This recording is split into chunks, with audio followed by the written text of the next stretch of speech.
détruit la mort. Il a fait resplendir la vie par l'Évangile.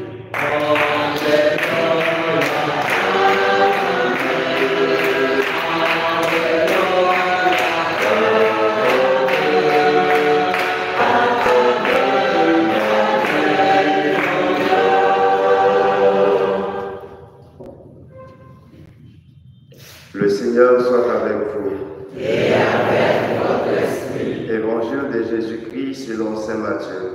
Gloire à toi, Seigneur.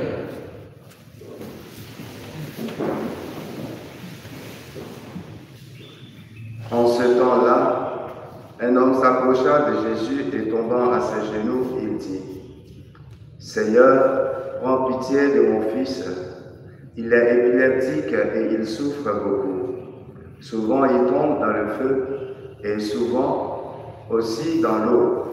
Je l'ai amené à tes disciples, mais ils n'ont pas pu le guérir. Prenant la parole, Jésus dit: Génération incroyante et dévoyée, combien de temps devrais-je rester avec vous? Combien de temps devrais-je vous supporter? Amenez-le-moi. Jésus menaça le démon et il sortit de lui. À l'heure même, l'enfant fut guéri. Alors les disciples s'approchèrent de Jésus et lui dirent en particulier: Pour quelle raison est-ce que nous n'avons pas réussi à l'expulser? Jésus leur répond: En raison de votre peu de foi.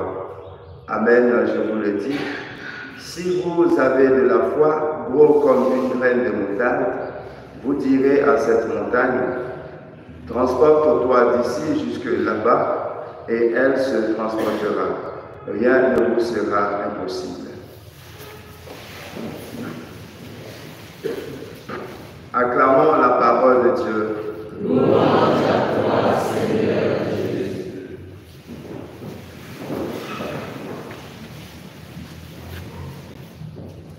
Chers frères et sœurs dans le Christ, le texte proposé pour notre méditation nous donne de réfléchir sur la profondeur de la foi que nous avons en tant que disciples à la suite du Seigneur.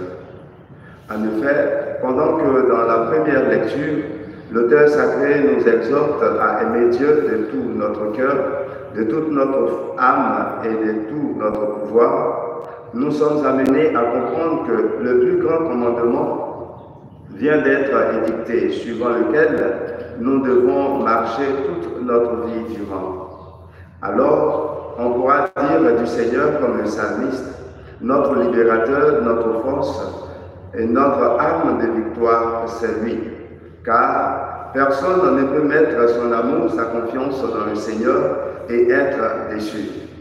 Et cet amour du Seigneur appelle à la foi, laquelle foi a manqué aux disciples dans l'épisode de l'Évangile que nous venons d'écouter. Pour quelle raison est-ce que nous n'avons pas réussi à l'expulser? Cette question qui reste fondamentale et même le point central dans cet évangile veut mettre à nu une attitude qui ne corrobore pas ou ne va pas de pair avec notre identité de chrétien. C'est le doute, ou mieux le manque de foi. En effet, ce manque de foi se trouve être par moments le centre même de tous nos maux. Si la foi est une façon de posséder ce que l'on espère, comme le dit la lettre aux Hébreux, alors cela nécessite une confiance aveugle et sans question aucune à celui qui peut tout faire pour nous, ou du moins qui peut tout nous accorder. Au demeurant, face à certaines situations de la vie, nous devons faire taire nos interrogations pour qu'agisse notre foi pour notre réalisation personnelle. Prions afin que le Seigneur augmente en nous cette foi dont nous avons besoin et qui nous est nécessaire pour que advienne le règne de Dieu. Que la Vierge Marie intercède pour nous. Amen.